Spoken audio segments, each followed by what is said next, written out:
आज का टॉपिक है फॉर्मूला ऑफ सक्सेस, CRSE। विद्यार्थी मित्रों, आप देखते हो एक ही कक्षा में 50-60 विद्यार्थी होते हैं। कुछ विद्यार्थी हैं उनको अच्छे अंक आते हैं और कुछ विद्यार्थी हैं उनको अच्छे अंक नहीं आते। आप सोचो, विद्यालय एक है, कक्षा एक है, शिक्षक एक है, किताबें एक है, पढ़ने वाला और पढ़ाने वाला भी एक है, फिर भी कुछ को अच्छे अंक आ रहे हैं, कुछ को नहीं आ रहे हैं। कुछ की सराहना हो रही है, कुछ की सराहना नहीं हो रही है। कुछ में अच्छी आदतें हैं और कुछ में अच्छी आदतें नहीं हैं। क्या कारण है? मेरा ऐसा मानना है, इस क्लासरूम में बैठा हुआ हर विद्यार्थी चाहता है, उसकी इच्छा है कि वो आगे बढ़े। इच्छा में कोई कमी नहीं है। और सुबह से शाम तक आप इसी क्लासरूम में बैठते हो, टीचर की बात भी सुनते हो, सभी का एक्शन भी लगभग एक जैसा है। फिर क्या कारण है? कुछ आगे बढ़ते, कुछ आगे नहीं बढ़ते, कुछ को सफलता मिलती, कुछ को सफलता नहीं मिलती। आइए आज इसके ऊपर चर्चा करेंगे। प्रकृति के नियम को समझते हैं। प्रकृति का यह नियम है कि you will not get what you desire, you will get what you deserve. आपको प्रकृति वह नहीं देती जिस चीज की आप इच्छा करते हो। आपको प्रकृति वह देती है जिस चीज की आप में योग्यता होती है। हमारे गुरुदेव कहते थे कि बेटा, अपनी पात्रता विकसित करो। वो उदाहरण देते थे कि अगर बारिश हो रही है, बादल बरस रहे हैं और तुम्हारा पात्र छोटा है या तुम्हारे पात्र में छेद है, तो उसमें पानी नहीं ठहरेगा। और अगर पात्र छोटा है तो उसमें थोड़ा पानी ठहरेगा। अब कटोरा कहे कि भाई मेरे अंदर थोड़ा पानी आया और बाल्टी में पानी ज्यादा आया, तो उसका रीजन सिर्फ इतना ही है कि कटोरे की योग्यता कम पानी लेने की है और बाल्टी की योग्यता ज्यादा पानी लेने की है। प्रकृति कहती है कि अगर आपको जो भी चाहिए उसकी आप योग्यता पैदा करें अपने अंदर। अगर आपकी योग्यता बढ़ गई तो प्रकृति खुद ब खुद आपको वो चीज दे देगी, आपकी इच्छा पूरी करेगी अगर आपकी योग्यता बढ़ गई तो इसको हम लोग कहते हैं डिजायर से लेकर डिजर्व तक की यात्रा। मतलब आपने जो इच्छा की, उस इच्छा की पूर्ति के लिए आप में वो योग्यता आ जाए। वो योग्यता कैसे आए, उसी का आज हम लोग आपस में चर्चा करेंगे। क्योंकि योग्यता आ गई तो आप सफल हो गए। क्योंकि नियम ये है कि एक बस का कंडक्टर भी अगर आपके पास टिकट नहीं है तो वो ये कहता है कि आप बस के अंदर आने के योग्य नहीं है, क्योंकि टिकट नहीं है।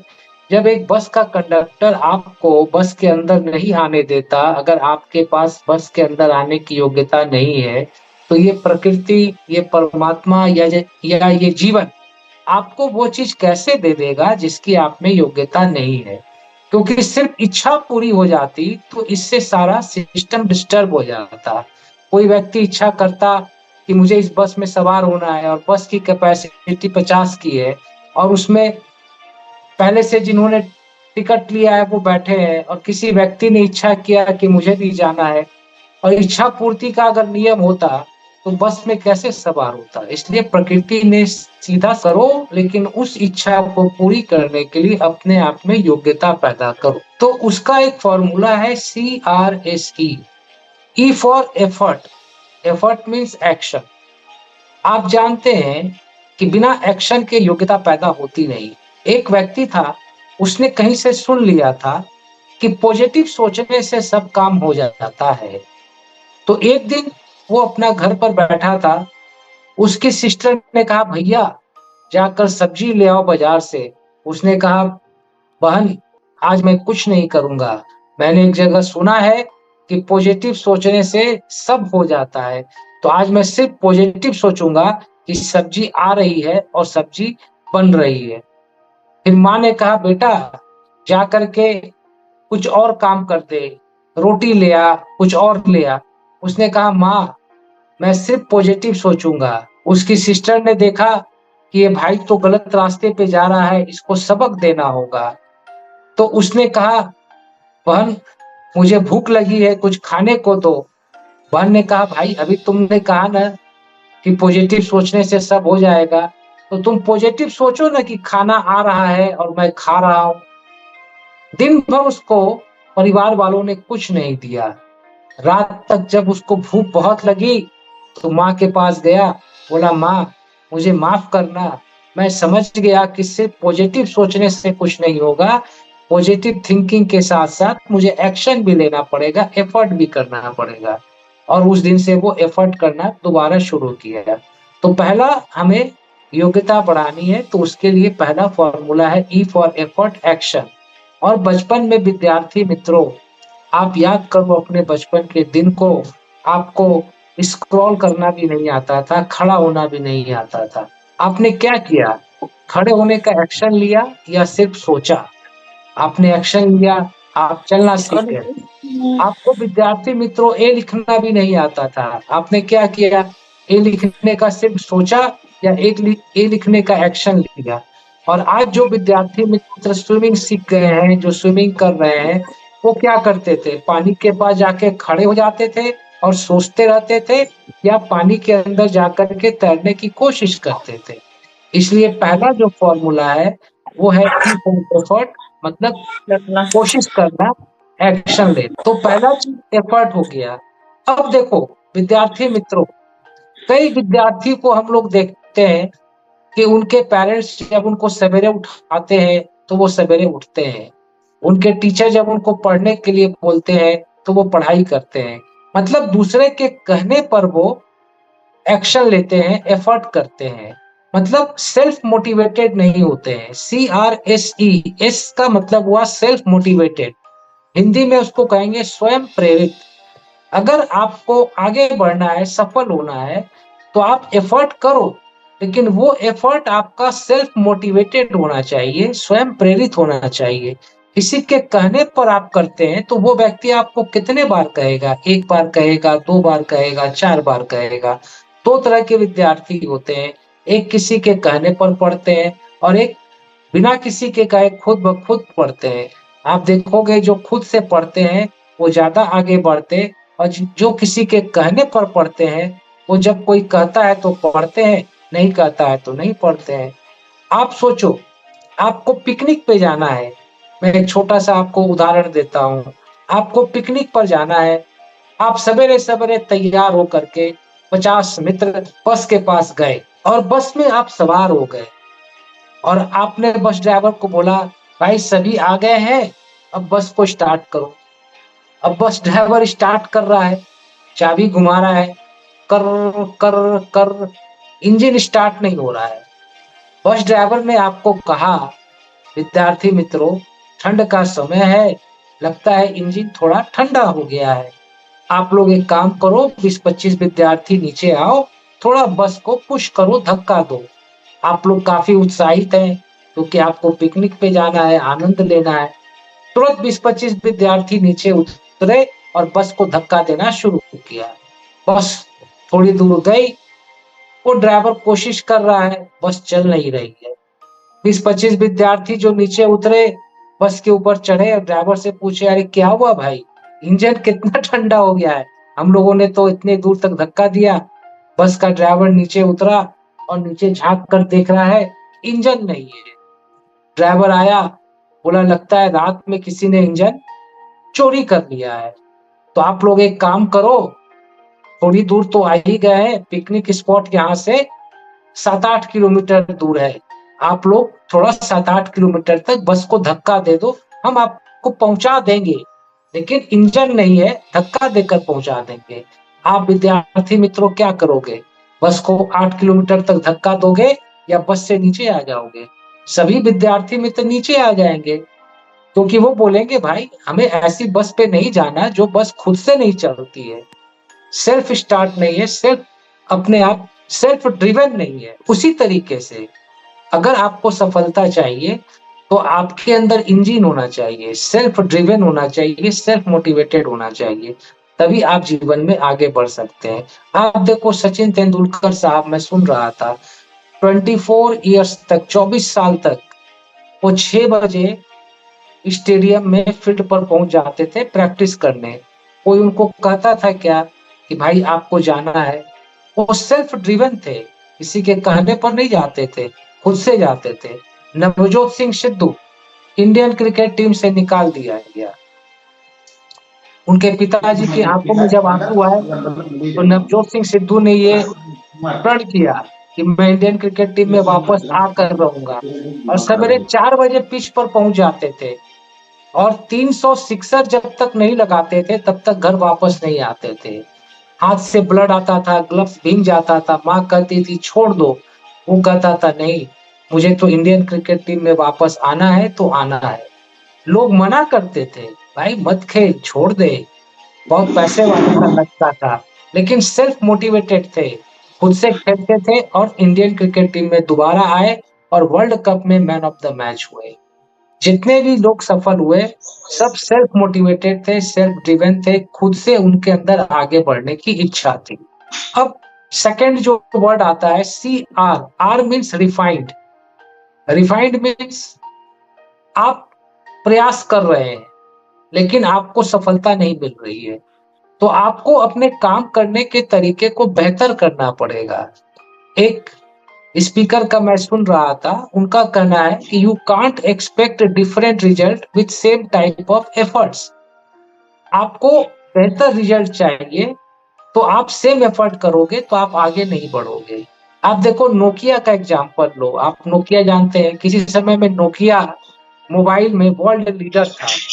उसने अपने आप को रिफाइन नहीं किया, मतलब बेहतर नहीं किया और एंड्रॉइड फोन नहीं निकाला, तो आज नोकिया मार्केट से बाहर हो गया। इसको हम लोग रिफाइनमेंट कहते हैं, बेहतर तरीका। आपको मैं 3-4 अच्छी कंपनी का एग्जांपल देता हूँ। आप एलजी का नाम सुना होगा। एलजी आज किस प्रोडक्ट के लिए जो है प्रसिद्ध है? फ्रिज है, टेलीविजन है, इन सब प्रोडक्ट के लिए प्रसिद्ध है। लेकिन एलजी का पहला प्रोडक्ट आपको पता है क्या था? फेस क्रीम था। अब वो फेस क्रीम में ही अगर पड़ा रहता, अपने आप को रिफाइन नहीं करता, बेहतर नहीं करता, नए प्रोडक्ट नहीं निकालता, तो आज एलजी यहाँ तक पहुंचता क्या? नहीं पहुंचता। सोनी सोनी कंपनी आज जिस प्रोडक्ट के लिए प्रसिद्ध है, सोनी का पहला प्रोडक्ट था राइस, इलेक्ट्रिक राइस कुकर। वहां से उसने अपने आप को रिफाइन किया, चेंज किया और आज यहाँ तक पहुंचा। तो जितनी भी कंपनी आज तक आगे बढ़ी है, नोकिया का पहला प्रोडक्ट जो है वो टॉयलेट पेपर था। तो आप देखो हर कंपनी ने अपने आप को रिफाइन किया, चेंज किया। थॉमस एडिसन साहब ने बल्ब का आविष्कार किया, विद्यार्थी मित्रों। लोग कहते हैं 999 बार फेल किया, कोई कहता है 9999 बार फेल किया। आपको क्या लगता है कि 999 बार जो प्रयास किया वो एक ही तरीके से किया या अपने तरीके को बेहतर किया? तो इस तरीके से हमें चीजों को रिफाइन करना पड़ता है। बचपन में आप जब चलते थे तो आपके चलने का तरीका, फिर बड़े होने के बाद आपके चलने का तरीका, आप जब ए लिखते थे बचपन में आपका ए लिखने का तरीका। मैं आपको बचपन की बात इसलिए याद दिलाता हूँ क्योंकि सफलता का कोई नया फॉर्मूला नहीं है। बचपन में आप अपने आप को रिफाइन करते थे, बेहतर बनाते थे बचपन में।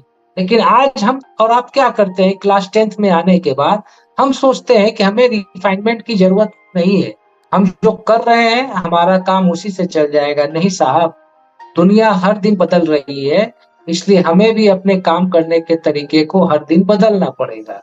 जो हर दिन नहीं बदलेगा, 1950 में जो वर्ल्ड में 500 टॉप कंपनी थी, उसमें से 500 में से 500 कंपनी में से कुछ कंपनी या तो बंद हो गई या आज टॉप पर नहीं है, क्योंकि उन्होंने अपने आप को बदला नहीं।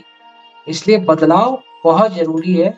इसलिए सक्सेस पाना है तो आप रिफाइनमेंट पर ध्यान दो कि हम जिस तरीके से आज सम सॉल्व कर रहे हैं, क्या कोई बेहतर तरीका है क्या? हम जिस तरीके से कम्युनिकेशन कर रहे हैं, क्या और कोई बेहतर तरीका है क्या? हम जिस तरीके से चीजों को याद कर रहे हैं, क्या कोई बेहतर तरीका है क्या?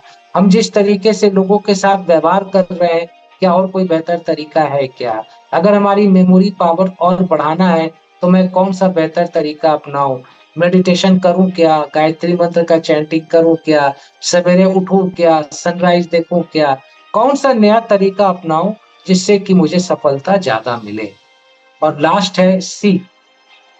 सी मीन्स कंसिस्टेंट, लगातार।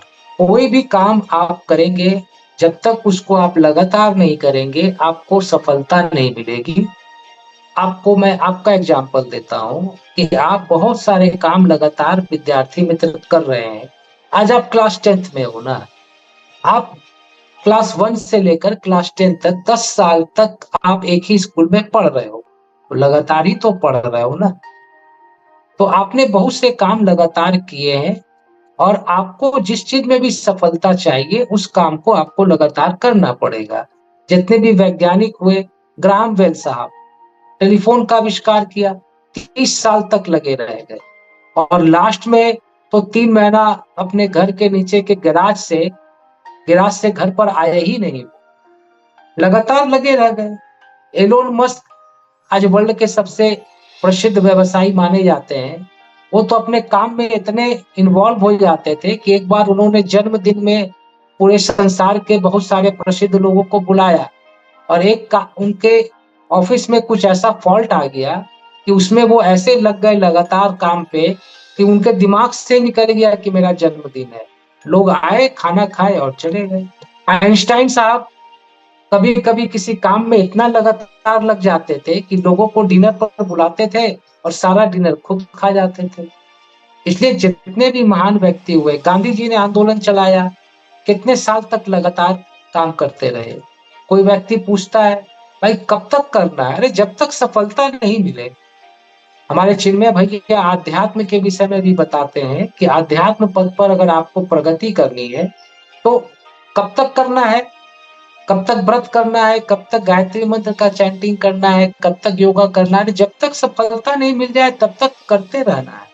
यही अपना योग्यता बढ़ाने का और सफलता प्राप्त करने का नियम है, और जितने महान व्यक्ति हुए उन्होंने यही अपनाया है। तो हमारा जो फॉर्मूला है वो है CRSE, consistent, refined, self motivated effort. Hindi में आप अगर कहेंगे विद्यार्थी मित्रों तो लगातार, बेहतर, स्वयं प्रेरित, एफर्ट मीन्स कोशिश। ये फॉर्मूला आपको जिस चीज में भी सफलता चाहिए उसमें आपको ये फॉर्मूला लगाना पड़ेगा। एक लास्ट छोटी सी कहानी सुना करके अपनी बात को समाप्त करता हूँ। एक सांप था, स्नेक। वो भोजन की तलाश में जा रहा था। तलाश करते करते एक कारपेंटर के वर्कशॉप में चला गया, बढ़ई के। और कारपेंटर के वर्कशॉप में गया तो एक आरा से, आरी आरी है ना, सौ आरी आरी जिससे लकड़ी काटते हैं मित्रों, आरी से टकरा गया। अब आरी से टकरा गया तो आरी में तो धार होता है। वो सांप थोड़ा घायल हो गया। अब घायल हुआ तो सांप को लगा क्या कि मेरे ऊपर किसी ने अटैक किया है, आक्रमण किया है। पीछे मुड़ा, जा रहा था आगे, उड़ गया पीछे, देखा कि अरे ये तो आरी है, इसी ने अटैक किया होगा लगता है। तो आरी से वो लड़ने लगा, और लड़ने के क्रम में उसने क्या सोचा कि मैं आरी को लपेट करके आरी को खत्म कर दूं। लेकिन जैसे ही उसने अपने आप को आरी से लपेटा, वो सांप टुकड़े टुकड़े होके खत्म हो गया। आप कहेंगे मुझे क्या मतलब है, न तो मैं कारपेंटर हूं न मैं आरी हूं। मतलब है, हम और आप क्या करते हैं, निगेटिव इमोशन हमारे दिमाग में रहता है। भय के विचार, आशंका के विचार, लोभ के विचार, ईर्ष्या के विचार, असुरक्षा के विचार, बहुत तरह के निगेटिव इमोशन हमारे पास रहते हैं। हम वो निगेटिव इमोशन से लड़ते रहते हैं, उसमें लिपटे रहते हैं, और ये निगेटिव इमोशन, ये डर के विचार, आशंका के विचार हमें आरी की तरह काटते रहते हैं, हमारी ऊर्जा को बर्बाद करते रहते हैं। और ये आरी से अपनी ऊर्जा को बर्बाद कौन करवा रहा? हम करवा रहे हैं। इसलिए अगर हमें आगे बढ़ना है तो हम अपने लक्ष्य की ओर आगे बढ़े। ये डर आएगा, डर को छोड़ के आगे बढ़े। आशंका आएगी, उसको भी छोड़ के आगे बढ़े। कोई भी निगेटिव इमोशन आया, उसको छोड़ के आगे बढ़े। निगेटिव इमोशन के अलावा कोई व्यक्ति भी आ गया जो आपको निगेटिव बात कर रहा है, उसको भी छोड़ दे और अपने लक्ष्य की ओर आगे बढ़े। और ये CRSE फॉर्मूला अपनाएं अपने आप को निगेटिव इमोशन छोड़ने के लिए। बार बार आप निगेटिव इमोशन छोड़ेंगे आपको नेगेटिव इमोशन छोड़ने की आदत हो जाएगी और जब आपके दिमाग में नेगेटिव इमोशन नहीं रहेगा तो पॉजिटिविटी रहेगी। पॉजिटिविटी मीन्स ऊर्जा ज़्यादा रहेगी और ऊर्जा ज़्यादा रहेगी तो आप ज़्यादा काम कर पाएँगे। और आप ये CRSC फ़ॉर्मूला गायत्री मंत्र चैंटिंग में अपना सकते हैं, लगातार करते रहिए, मेडिटेशन में अपना सकते हैं, आप योगा प्राणायाम में अपना सकते हैं और ये CRSC फ़ॉर्मूला अपना करके आप जिस क्षेत्र में भी आगे बढ़ना चाहते हैं, आप आगे बढ़ सकते हैं। बताने के लिए बहुत सारी बातें हैं, लेकिन मैं अपनी बात को समाप्त करता हूँ और मैं ये चाहता हूँ विद्यार्थी मित्रों कि आपको इसमें से जो बात अच्छी लगी 1 लाइन, 2 लाइन, 4 लाइन और जो आपको लगा कि ये प्रैक्टिकल अपनाना संभव है, तो आप अपनी बात कहें। क्योंकि आज भी मैं एक स्कूल में गया था, मैंने विद्यार्थी मित्रों को कहा कि मैं ये चाहता हूँ कि हमारे विद्यार्थी मित्र सिर्फ श्रोता ना बने, लिसनर ना बने, वो थिंकर और स्पीकर बने, सोचने वाले विद्यार्थी और बोलने वाले विद्यार्थी। मैं ये चाहता हूँ जितने भी विद्यार्थी यहाँ पर अवेलेबल हैं, सभी विद्यार्थी हैं, वो सोचें और बोलें।